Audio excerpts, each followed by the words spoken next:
already loved by others.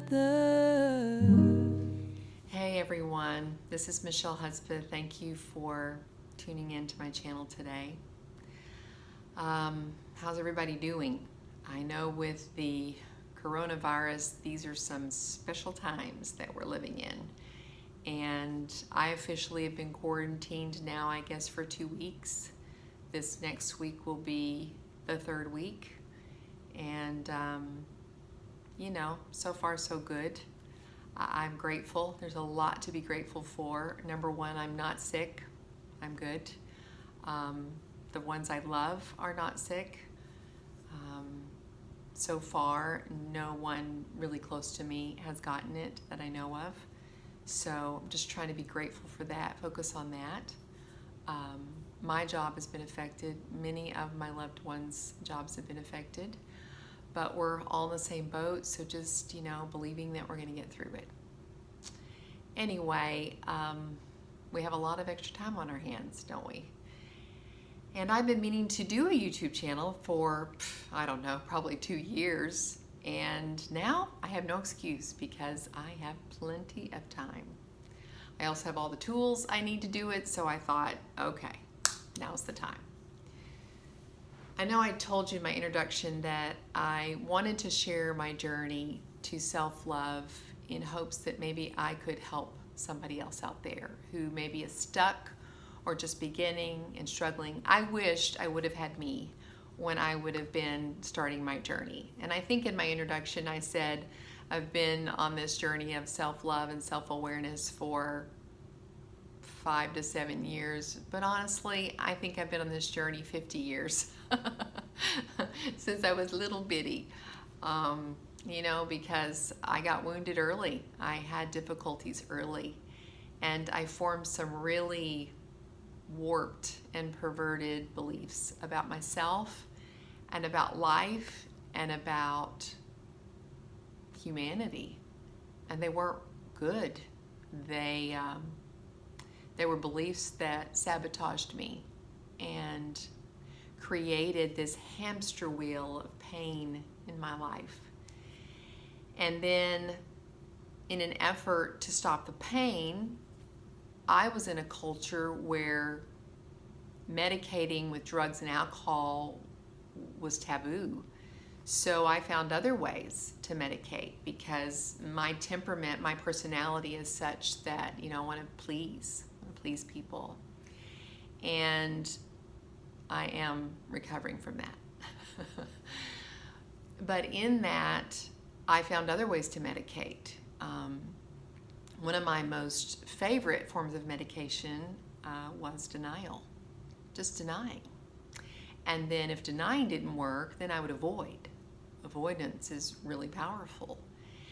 And in that created a pseudo-self, an alternative self, if you wish, and lost myself. Really could not have told you who I was, what I like, what I don't like, what I love.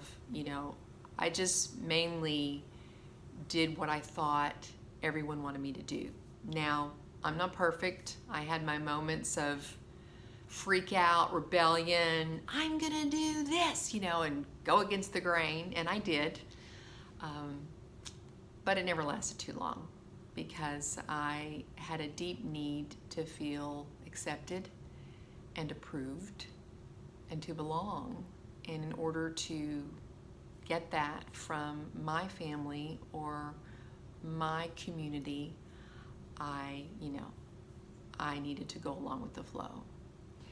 So I would say probably 7 to 8 years ago, I don't know, I just began to be aware that I never really felt much of anything other than just this kind of basic numb feeling. And it really hadn't occurred to me that most people don't feel that way. Most people feel angry, happy, sad, confused. I didn't really feel that anymore. And it concerned me at first because I thought, wow, am I okay? Am I mentally like stable? And I began to become aware of the lack of feelings that I was having. And so if there's someone out there that's noticing that about themselves, can I just put you at ease and tell you it's okay? It's okay to feel or not feel what you feel. One of the most comforting things I ever heard from one of my therapists was, feelings are not right or wrong, they just are. And they're like indicators on the dashboard of a car. On your car, you've got your speedometer, you've got your gas gauge, you've got your battery, your oil. And these are indicators that let you know how your vehicle's doing. And when one of those goes off, you're supposed to have it checked out, right? Like if your fuel light comes on, you need to stop and get gas. You've usually got 2 to 3 gallons before it's going to be out. If your car's overheating and the hot thing's on, then you've got to stop and check your radiator. And so the feelings or the lack of feelings are just indicators on the dashboard of your heart, letting you know what's going on with you. And if you were raised in an emotionally healthy family and community, you're aware of this. You're like, yeah, when I have a feeling, I know it and I know why. But in many people and in my own experience, I was taught that my feelings weren't okay, that I needed to be pleasant most of the time, and if I couldn't be pleasant, I needed to just, stay in my room. And that it was selfish to bring my negative feelings to others. So this started early on, and you can imagine over time, years and years and years and years and years of denying that you're having negative feelings, you begin to numb out. You begin to not have those feelings, or you think you're not having them because you've closed yourself off to those. And that's kind of where I was. And the sad part is that if you numb your negative feelings, you can't help but numb your positive feelings.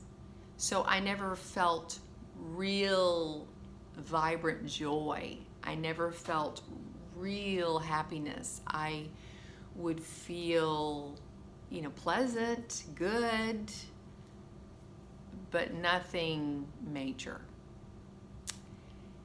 And I think after a long time of feeling this way, it was beginning to take its toll. And I do think probably I was depressed. I was probably clinically depressed, but at the time I was afraid to let anyone know how I was feeling because of my culture. It was not acceptable. I personally viewed it as a weakness, as I'm sure many people have. And I was just a mess. Can I just say I was a mess?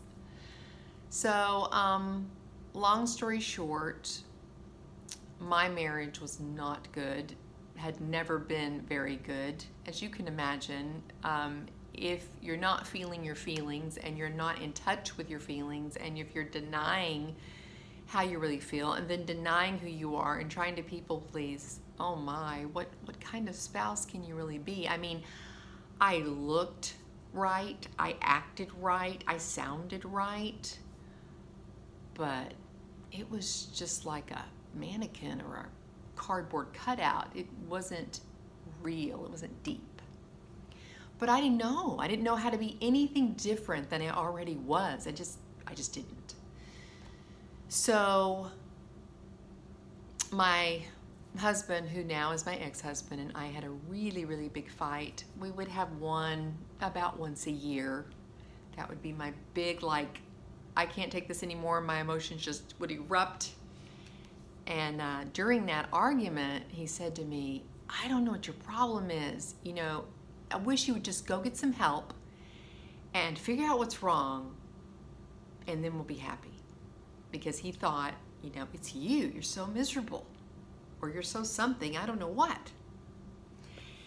And I was desperate at that point because I would have thoughts during the day of getting in my car and just driving off. And I had 4 children, and I was a homeschool mom. And I'm like, I can't do that. I mean, it's like, that's the most irresponsible thing I can do on the planet. I love my children, So I knew I'd been having those thoughts, and I have this big fight, and I'm like, okay, I think he's right. I just finally said, okay. And found some therapy to start with. And that was the beginning of this messy, crazy, beautiful journey that I'm so glad that I went on. And I'm still on. I have not arrived. But I've had such a measure of success from where I was. My level of peace and joy, I just can't ever remember feeling this good. And so because of that, I just want to share it with everybody. I want to share it with anybody that needs to hear it. And if that's not you, no worries. I know everyone is not for everyone, but I do believe there's people out there right now that get what I'm saying, and they need to hear what I'm saying. And so these YouTubes are for you. So I'm going to stop there. I don't want to go too long, but if if that is resonating with you, you're feeling that, please consider tuning into more.